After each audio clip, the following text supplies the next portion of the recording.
جہاں Imran Khan press conference کر رہے ہیں، پرائم منسٹر کو دھمکی دی گئی، مداخلت کی گئی، سازش کی گئی اور ہماری جمہوریت اس کے اوپر، ہماری ساورنٹی اس کے اوپر ایک بہت بڑی واردات باہر سے ہوئی۔ تو میں نے جب یہ کہا تو کتنے لوگوں نے، کئی صحافی تھے، ہمارے مخالف پولیٹیشنز، وہ سب نے کہا کہ نہیں جی یہ فیک ہے، یہ ٹھیک نہیں ہے، یہ جھوٹ ہے۔ تو آج آپ سب یہاں آئے ہیں اور میں سب کے سامنے پھر کہنا چاہتا ہوں کہ اللہ الحق ہے، سچ کا خدا ہے، اس کا وعدہ ہے کہ تھوڑی دیر لگے گی لیکن سچ ہمیشہ لوگوں کے سامنے آتا ہے۔ تو نیشنل سیکورٹی کونسل کی میٹنگ نے کنفرم کیا کہ وہ مراسلہ جینوئن تھا، وہ پاکستان کے ایمبیسڈر سے جو گفتگو کی گئی، امریکہ کے وہ جو ڈونلڈ لو تھا ان کا انڈر سیکرٹری آف اسٹیٹ، وہ حقیقت تھی۔ اس کے اندر جو زبان استعمال کی گئی اس نے جو لفظ آیا ان ڈپلومیٹک، میں اس سے آگے بات کروں گا، تکبر تھا اس میں۔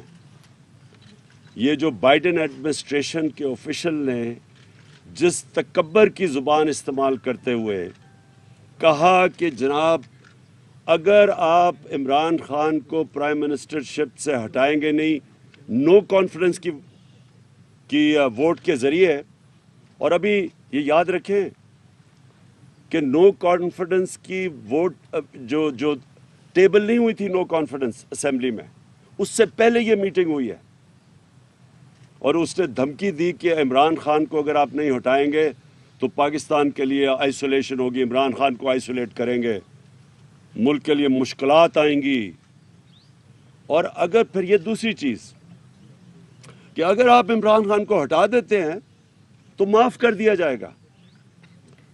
انہوں نے یہ نہیں کہا کہ اچھا ہاں جو نیا آئے گا پھر ہم اس کی کارکردگی دیکھیں گے اور پھر ہم فیصلہ کریں گے کہ پاکستان کے ساتھ ہم چلیں گے، نہیں، اس کو پتہ تھا کس نے آنا ہے۔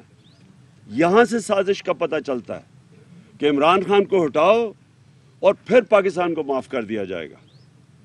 اور پھر جس طرح کی پھر کارروائی ہوئی، اس کے بعد جیسے ہی اس نے یہ میٹنگ ہوئی ہمارے ایمبیسڈر سے ڈونلڈ لو کی، اگلے دن نو کانفیڈنس موشن ٹیبل ہوتی ہے۔